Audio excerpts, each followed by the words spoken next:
It's very rare that you see a show come out of nowhere, or what seems like nowhere, and just take the world by storm and remain popular even when the show is not currently airing, whether it's between seasons or it's finished. It's very rare that you see a situation like that. And there are two shows that come to mind that I know have done this throughout the years. The first one being Breaking Bad, which I'm sure a lot of people will agree with me on. And then the second one being obviously Attack on Titan.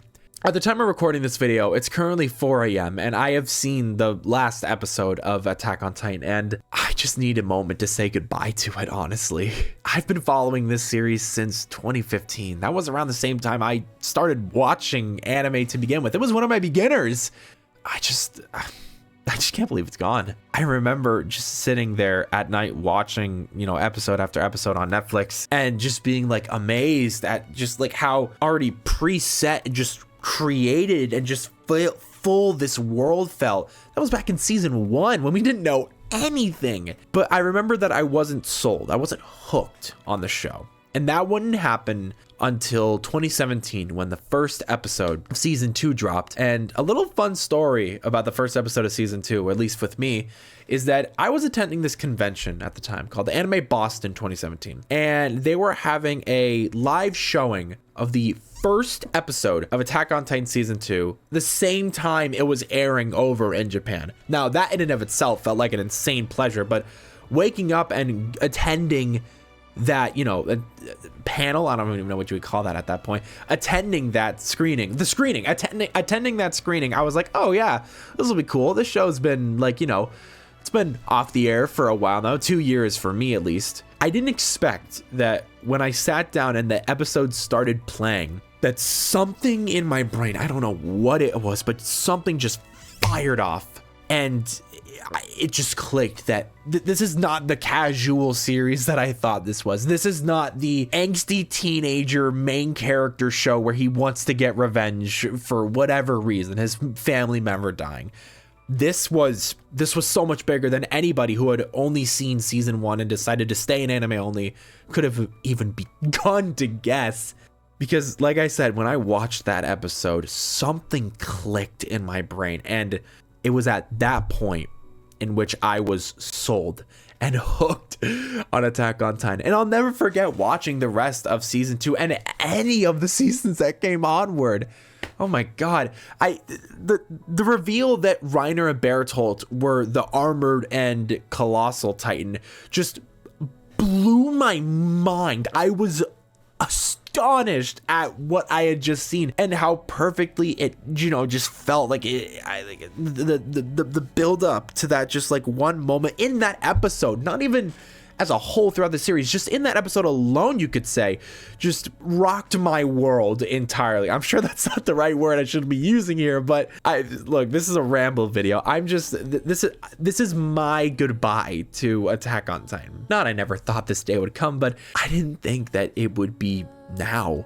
Just going through the season. I'll never forget season 2, watching it week by week, just being flabbergasted and just floored at everything that was happening. Not to mention the consistent, beautiful animation that happened throughout every single season of that show. Yes, including the Mappa. I know a lot of people disliked when, it got changed over to Mappa, but Mappa was the only studio that was willing to take up the mantle of finishing off this colossal series, for lack of better words. But just everything, especially the ending of season 2, leaving off on that cliffhanger of just like they're escaping and they're getting away, just oh my god. And then season 3 happened, and then everything just slowly but surely started to get answered, and then the show just shifted entirely, because seasons 1 and 2, yeah, the title Attack on Titan felt very appropriate, but then as we got into season 3, it's like, whoa, we're fighting a bigger enemy here than just Titans. We're past Titans at this point. It's humanity. It's ugliness of the inner workings of society. It's so much more than just man-eating giants.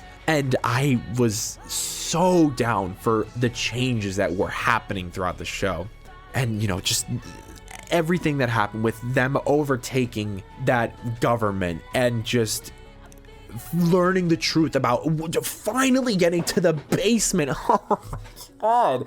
I remember It was the same convention, Anime Boston 2017, where somebody had asked me what was happening in the Fairy Tail manga. I was cosplaying Natsu at the time, and I had asked them what was happening in the Attack on Titan manga, and I remember them saying, we just got to the basement, and I was like, wow, that's crazy. And, you know, I wouldn't see that animated till years later, and then seeing it happen, and then just at the end, them just dropping the bombshell that, hey, you're on a goddamn island. Grisha plays such a bigger role than any of us would have expected. He's just a fucking a deadbeat father who kind of disappeared to God knows where. Nobody knew until, you know, everything got revealed. The royal family, I'm gonna do a goddamn watch through after this video. I swear, I'm genuinely gonna. And that's one of the best parts about this show as well. It's very rare that I'm able to sit down and re-enjoy something as if it were the first time. I really don't get that with video games, and I definitely don't get that with anime. There are very there are very few titles that I can enjoy rewatching, and Attack on Titan is at the top of the list for everything. And then just hearing after season 3 ended that Studio Wit's not going to be able to adapt season 4, and just not being in the know of what's going to happen. Is it going to get finished? And then eventually hearing that, hey, Studio Mappa is going to take up the job. And, you know, hearing that nobody else was willing to do it. Nobody else, no other studio thought or believed that they could take on the task of just bringing to life this bigger than life series. I mean, I don't blame them. Can you blame them? I mean, this is a series that swept the nation by storm.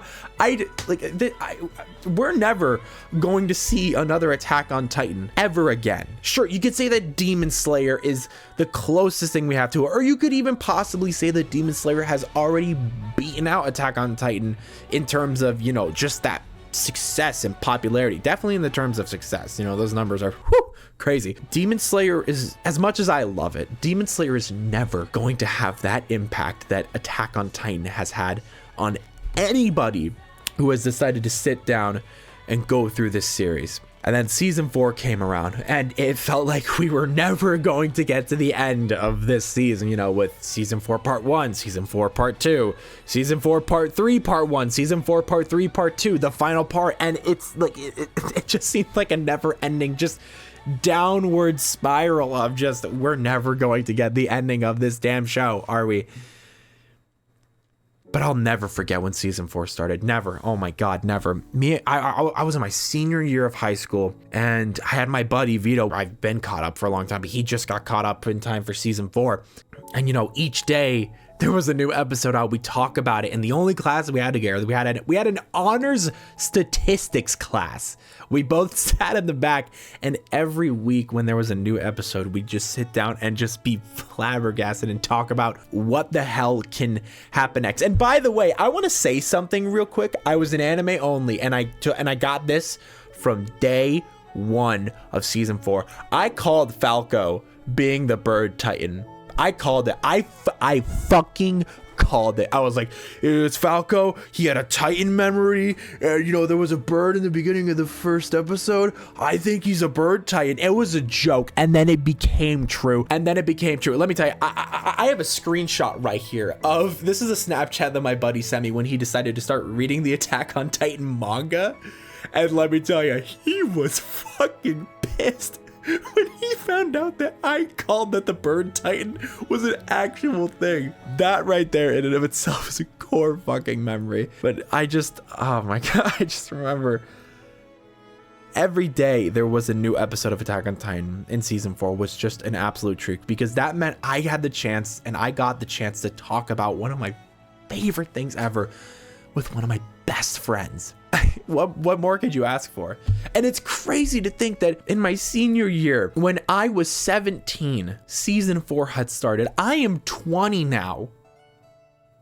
And it just ended like, what, a couple of days ago? Suffice it to say, I have grown up with this series. I have watched it come in and out of popular. It was always popular. It never left the popularity. Like, the popularity never left the series, but to see it get picked up every new season, just,